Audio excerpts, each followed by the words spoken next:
Itong video na to ay para lang po dun sa mga gustong magka-idea kung paano po mag-tune up ng MIUI M3 mga boss. Or kung bago ka pala mag-adjust ng valve clearance, eto naandito po yung instruction ng ating valve clearance mga boss. So yun, good day mga boss. For today's video ay may panibago na naman tayo ditong gagawin. Ito po ay tutorial mga boss. Itong video na to ay para lang po dun sa mga gustong magka-idea kung paano po mag-tune up ng MIUI M3 mga boss. Or kung paano mag-tune up ng mga motor mga boss. Kung bago ka pala mag-adjust ng valve clearance, eto naandito po yung instruction ng ating valve clearance mga boss. At saka dito rin po nakalagay yung mga gap ng spark plug kung ilang mm. Eto mga boss, tingnan nyo lang po dun sa may U-box nyo mga boss. Makikita nyo po dun kung ilang mm ang i-tune up nyo. Pwede nyo i-tune up. Dito po nakalagay po dito. Nandito po yung tama kung paano mo i-adjust. Nandito po nakalagay yung tune up ng intake. Ito po yung nakalagay sa intake mga boss, 0.06. Yan sa intake hanggang 0.010 po mga boss sa intake. Tapos sa exhaust naman mga boss, ito 0.23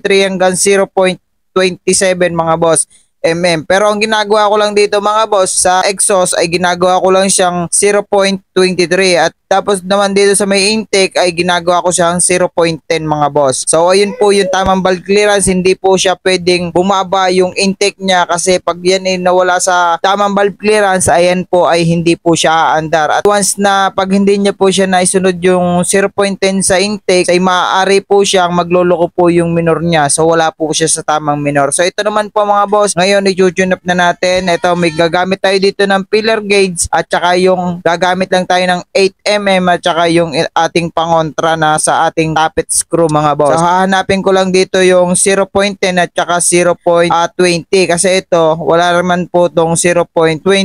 So ang ginagawa ko 0.20. So ginagawa ko dito ay nilalagyan ko na lang ng konting gap na para mahabol ko yung 0.23. Wala naman po problema mga boss kung sa exhaust po ay sumakto siya ng 0.20. So okay naman po yan mga boss. So dito po muna tayo mga boss sa intake. Yan, ginamitan lang natin siya ng pillar gauge. Yan, kung babago pa lang kayo mga boss, gumamit kayo ng pillar gauge at para madali po kayong matututo kahit po kayo walang alam or wala kayo idea, basta sundan nyo lang tong ating video. So take note nga pala mga boss. So bago nyo nga pala i-tune up mga boss at i-adjust tong valve clearance, kailangan ay timing nyo po muna yung magneto, pati yung camshaft. Yan, dapat po naka-timing bago nyo po galawin tong tappet screw mga boss. So tapos na po tayo mga boss doon sa intake na i-tune up na po natin 0.10. So nagawa na po natin 0.10. Tapos dito naman tayo mga boss sa exhaust. So dito po sa exhaust mga boss ay gagawin lang po natin siyang 0.20